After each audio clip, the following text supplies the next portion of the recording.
கமுதி அருகே முத்தாலம்மன் கோவில் திருவிழாவை முன்னிட்டு 1001 தீப்பந்தங்களுடன் பொதுமக்கள் ஊர்வலமாக சென்றனர். ராமநாதபுரம் மாவட்டம் கமுதி அருகே நாராயணபுரம் கல்லுப்பட்டியில் முத்தாலம்மன் கோவில் பொங்கல் விழா கோலாகலமாக நடைபெற்றது. இதில் சுடும் மண்ணில் வடிவமைக்கப்பட்ட அம்மன் சிலைக்கு மின்ஒளி அலங்காரம் செய்யப்பட்டு மேலதாளம், வானவேடிக்கை, இசை வாத்தியங்களுடன் 1001 தீபந்த ஊர்வலம் நடைபெற்றது. இதனைத் தொடர்ந்து முத்தாலம்மனுக்கு சிறப்பு பூஜை மற்றும் அலங்காரம் நடைபெற்றது.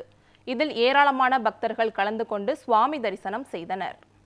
கல்லுப்பட்டி 2 கிராம பொதுமக்களுக்கு தனிப்பாத்தியமான அருள்மிகு முத்தேலம்மன் ஐப்பசி பொங்கல் திருவிழா ஒரு வருடம் விட்டு ஒரு வருடம் சீரோடும் சிறப்போடும் கமுதி பேரூராட்சிக்கு உட்பட்ட கண்ணார்பட்டியில் அம்மன் உருவ சிலை செய்யப்பட்டு கமுதி தேரூர் வளர்ச்சியாக சென்று கொல்லத்தை செல்லும் சாலையில் சென்று கல்லுப்பட்டியில் அம்மன் இறக்கி அம்மனுக்கு கண் திறந்து மறுநாள் வியாழக்கிழமை 4 மணி அளவில் நாராயணபுரம் ஆலயத்தில் வைத்து அம்மனுக்கு அபிஷேக பூஜைகள் நடைபெற்று பேசும் தெய்வமாக எங்கள் முன்னோர்கள் காலத்திலிருந்து ஒரு வருடம் விட்டு ஒரு வருடம் கொண்டாடுவதில் நாங்கள் எவ்வளவு கஷ்ட சூழ்நிலையில் இருந்தாலும் அந்த பழக்கத்தை விடாமல் நினைத்ததை முடித்து கொடுக்கும் ஒரு சக்தி வாய்ந்த முத்தேலம்மலை ஒரு வருடம் விட்டு ஒரு வருடம்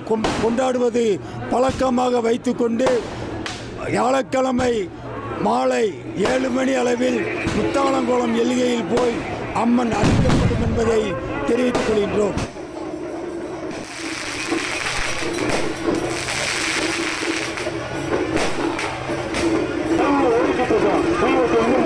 Thank you.